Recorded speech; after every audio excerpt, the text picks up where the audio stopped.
Let's continue our focus on provincial police commissioners and their strategies to drive down crime and to crack down on criminal networks. This morning, we'll talk to Limpopo Police Commissioner, Lieutenant General Thembi Hadebe. Now, earlier this week, police discovered a massive drug lab in the province, and this is where contraband valued at around 2 billion rand was found. 4 suspects, including a farm owner and 2 Mexican nationals, were arrested. The province, though, has had some serious issues. Year-on-year increase in serious crimes, attempted murder up by 19.2%, sexual offences by 1.7%, Thohoyandou remaining the rape capital of the province. Let me welcome you, Lieutenant General Hadebe, and thank you very much for your time. The new police minister, Newzroom, he's giving the National Police Commissioner enough room to do his work. Let's start with how that translates to the power and the support you feel you have now. Iman, good morning, and thank you for welcoming in your program. I must say, as a province of Limpopo, we are hard at work in terms of making sure that this province is safe. We have significant strides in combating a number of issues that are problematic in our space. I hear you are talking about the attempted murder. You will understand that one of our problems is the issues of domestic violence in the province. You have rightly said that we are a province that is really high in those numbers, particularly the rape. But I must say to you and your listeners that as a province, we have made good strides when it comes to the issues of GBV. You will know that GBV escalates to cases like your murder, your attempted murder, your arson, malicious damage to property, and also assault, severe assault in that space.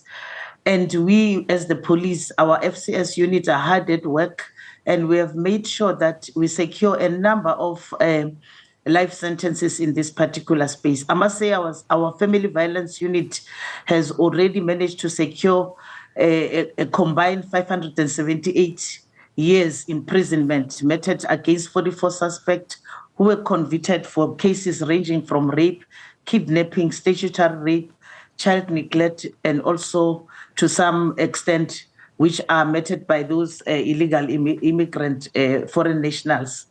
I must say our recent case that is a flagship is the sentence that has been given to a 37-year-old and a 38-year-old in the region of Palabura as well as in Zanini.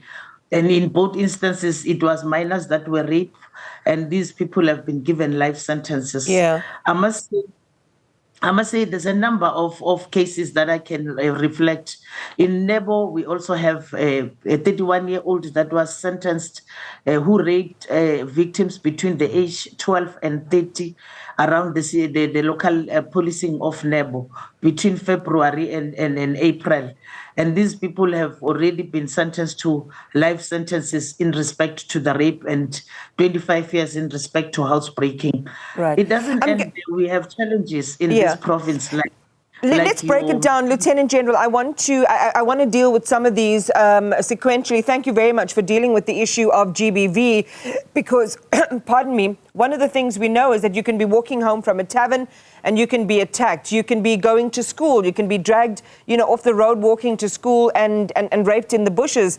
There was also a case in Leshikishiki village in Lebowa, where a mother was arrested for the murder of an 18-year-old, her 18-year-old son, we understand, and there was an apparent decapitation that happened in that case. So, as you're saying, not only are arrests being made, action is being taken, but it's also resulting in, court action, successful prosecution of cases, and ultimately the incarceration of those who've been found guilty. So there are some challenges that you face overall. Illicit mining, vehicle smuggling, you've got ATM bombings, you've addressed GBV, and I understand all of these represent a huge headache. Let's start with talking about illicit mining. It's so bad there that residents of Mogalakwena, Lephalale and Fetagomo Tubatse local municipalities, they've been complaining about the destruction of their homes and their animals. They talk about water pollution. They've also filed complaints at the SAHRC because they say that they have to live side by side with the Zamazamas.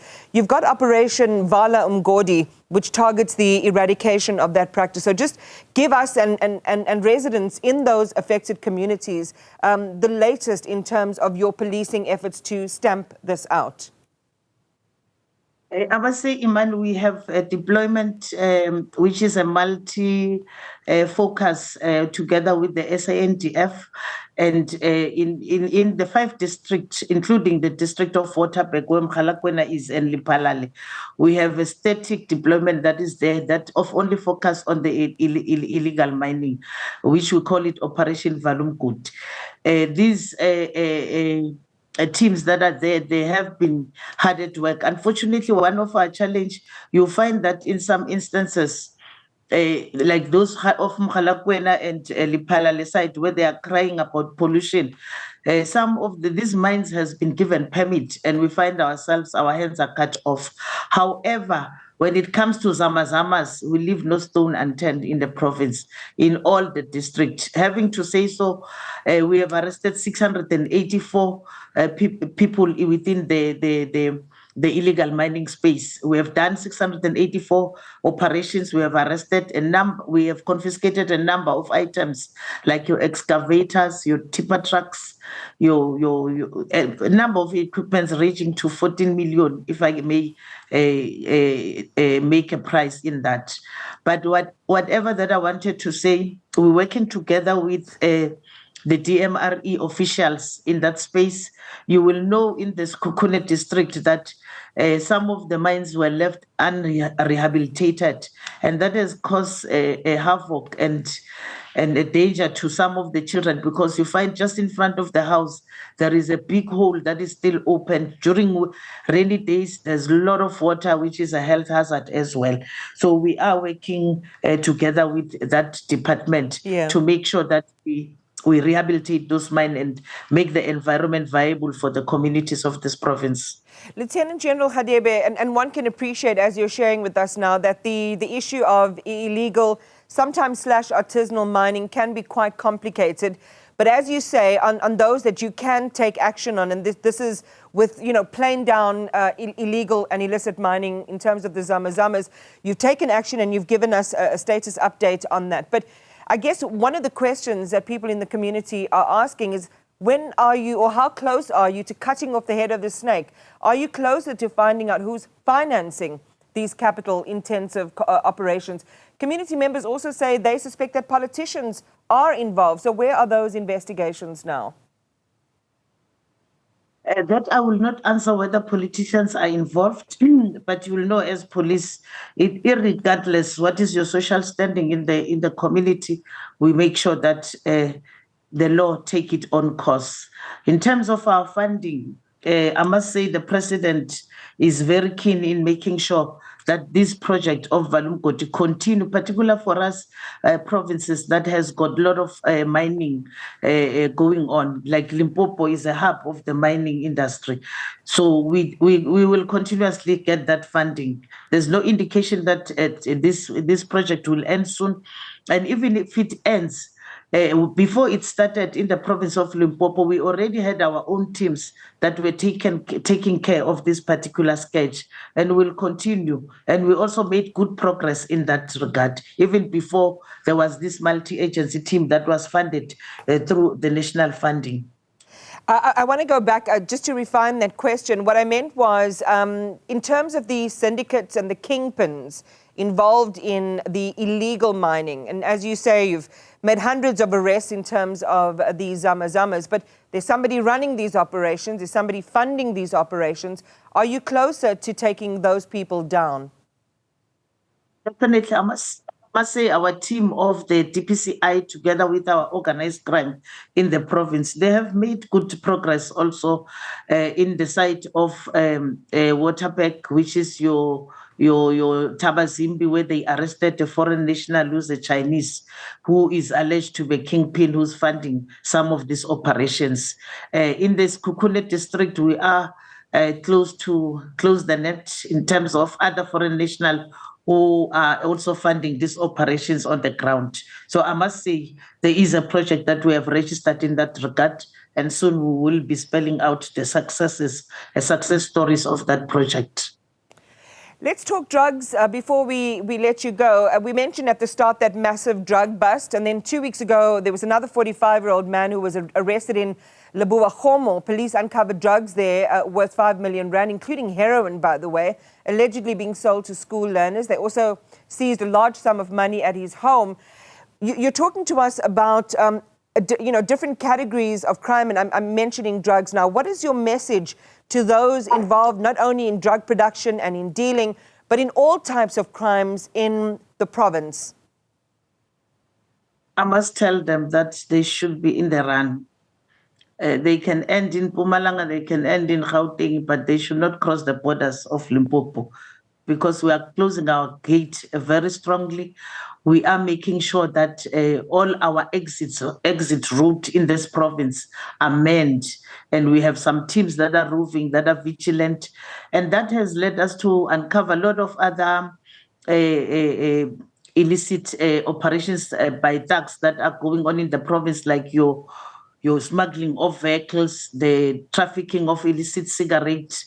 And in the main, our teams that are roving have recovered a number of firearms in this respect.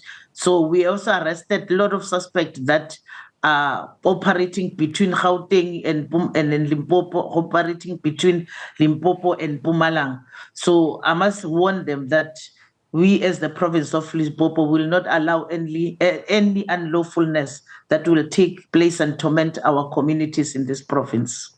Do you have everything you need, Lieutenant General Hadebe, in terms of crime intelligence, human resources and firepower? You mentioned the collaborative efforts between yourself as SAPS and other agencies in terms of law enforcement to get all of these projects done. Are you there? Do you have everything you need?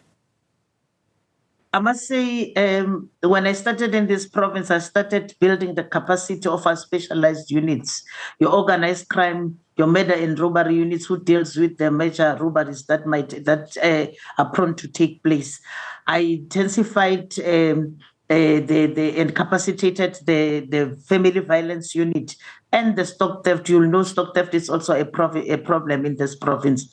And that initiatives that we took has yielded many results for us, and we see good progress that are taking place.